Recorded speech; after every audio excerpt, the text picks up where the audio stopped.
Imagine you ask something like, what's the meaning of life? And I would say, well, you should reformat that question, because it's not a good question, because it implies that there's a meaning to life, a meaning. And perhaps there isn't a meaning. You could ask, well, where do people derive the meanings in their life? Well, you tell me, but I'll make a little list and see if you can add to it or object to it. You probably need a career or a job. Well, why? Well, because otherwise you'll starve and freeze. Like, it's a necessity.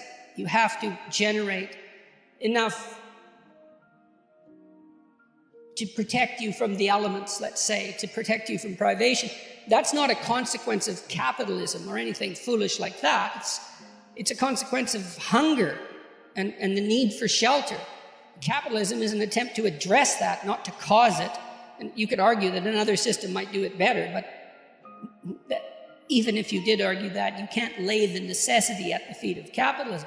You need a career and a job, partly out of necessity, partly because we need to be of service to other people. We need to be of service to the community. It's a deep need for people, especially if they're conscientious and agreeable. You need to be educated to the limits of your intelligence. You need an intimate relationship. You need a family. You need friends. You need to take care of your mental and physical health. You need to regulate the effects that temptations have on you. And you need some sort of higher order spiritual or philosophical pursuit. Well, those are all socially mandated roles to some degree. And you don't want to demolish them because you're left with nothing. Having nothing is not a good place. It's not freedom. That's foolish to think that. Freedom is the ability to choose between jobs, let's say, not to choose whether or not you have a job. There's some peace in fulfilling your roles properly. So you have a number of games which you chose to some degree voluntarily, but which are also socially structured. You find satisfaction and freedom from anxiety in playing out those roles properly. And that is what people are like. And demolishing those roles, criticizing them as purely oppressive, let's say, is not helpful because it leaves nothing. And that's a terrible state for people to find themselves in, to have nothing. You're very fortunate if you're constrained by a number of functional roles. It's what everybody needs. I mean, some people need less of that than others. If you're highly open in your personality, so fundamentally creative, and you're low in conscientiousness, so you don't like order, you don't need order, well, a little bit of structure goes a long way, but there aren't many people like that who are highly functional. It's also extraordinarily difficult to make your way in the world as a spontaneously creative person. It's very difficult to monetize that. Some people do it extraordinarily well. They're geniuses. Even they're very rarely economically successful. There are qualitative distinctions between things, and that we have an instinct to make qualitative distinctions. And so a qualitative distinction is simply, this is better than that, which is a judgment. Okay, now what Ratzinger is hypothesizing is that the person in enough, how the modern idea is you're supposed to accept yourself. I think that's an insane idea, by the way.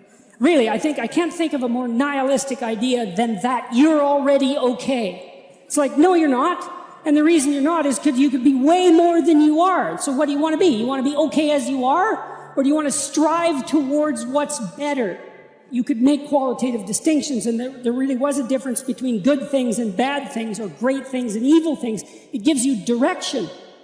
It gives you the possibility of moving upward. And Ratzinger is pointing out, at least to some degree, that human beings are insufficient in and of themselves and need the movement upward. And so they need to conceptualize something like the highest good, and then to strive for that. And the thing is that there isn't any difference between conceptualizing the good and being judged. Because if you're going to conceptualize the good and move towards it, what you have to do is separate from yourself all those things that aren't good and leave them behind. And that's why the Redeemer and the Judge are the same thing.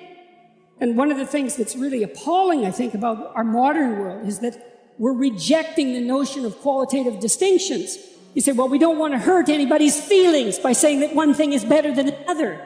It's like, okay, fair enough. It's not fun to be cast off with the damned.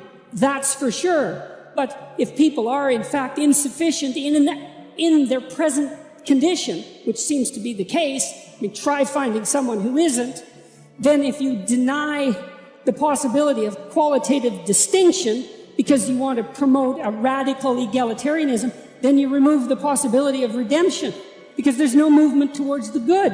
And it seems to me that it's a catastrophe to sacrifice the good for, well, it's a catastrophe to sacrifice the good for the equal.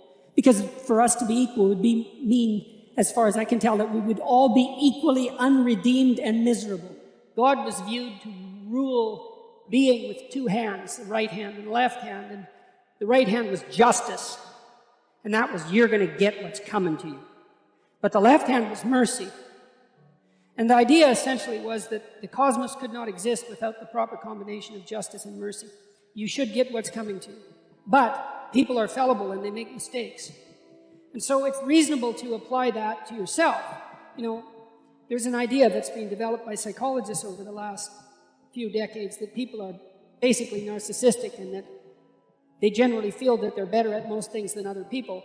I don't buy that. I don't think the experimental evidence for that is very strong, and I certainly haven't seen that, for example, in my clinical practice, where I've seen that people are generally far harder on themselves than they are on other people. And you think, well, why are people like that? And I think it's because they know themselves, they have contempt for themselves because of their flaws, and then they come to despise themselves.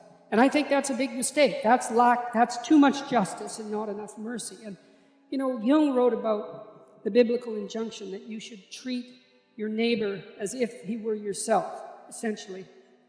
But he talked about that as an equation, which was quite interesting. So, because it's often read as something like you should be nice to people, which is not what it means at all. Because first, nice is a very low-end virtue, but it isn't what it means. What it means is that you should treat your neighbor as if he or she is someone that you wish to encourage and develop, but that you should also have exactly the same attitude towards yourself, which is sort of, in some sense, regardless of what your opinion is of yourself. Critical, let's say, hypercritical even, which is often the case with people who are anxious, or perhaps who are hyperconscientious. You have to put forward to yourself the same sympathy, we could say, that you would extend to someone else that you cared for. That's the thing, is that you have to come to treat yourself as if you're someone that you care for. And I mean that technically. You know, you detach yourself from yourself and you think, okay, well, if I was going to construct a mode of being that was optimal for this person that I happen to be, what would that look like? And that's sort of independent of whether or not you think you deserve it. It's like, maybe you deserve it and maybe you don't. Innocent until proven guilty, that's a pretty good policy. But you should come to lay out a mode of being for yourself that gives you some credit, you know, and that will also help you in your dealings with other people. But it's often very difficult for people to do that to themselves. Every time you make a status shift, as you move upwards, of course you have imposter syndrome, because when you first make a transition into a new role, you are an imposter. Because you're a beginner, you don't know what you're doing. And that doesn't mean you're a liar or a fake. And it doesn't mean you should presume more knowledge than you have. It's, what did Nietzsche say? Every great man is an actor of his own ideal. And that feeds into the imposter syndrome in some sense. If you want to move to the next stage, at some point you have to act like you're already there when you're just barely started. And that's not a lie. You know, it's the willingness, it can be, and it can degenerate into a lie, especially if you presume more than you know. And of course you're going to feel like you're an imposter if you have any sense, because you're just barely there. You just made the transition. That's okay. You know, that's not a problem. First of all, you have to understand that everyone with any sense who isn't narcissistic feels that. And it's actually an indication of your mental health and your competence, as long as that doesn't become crippling. It shouldn't knock you out. I'm such a phony. Well, don't be a phony. That's the first thing.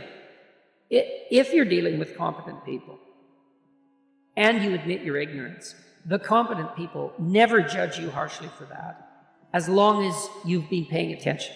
And so you can be ignorant You can be an ignorant newbie, and you can even ask the questions that are necessary to ask in that position and sort of reveal your inadequacy. And as long as you're dealing with competent people and you've been paying attention, they're just going to answer your questions. And then you only have to be ignorant once. That's the thing about asking a stupid question.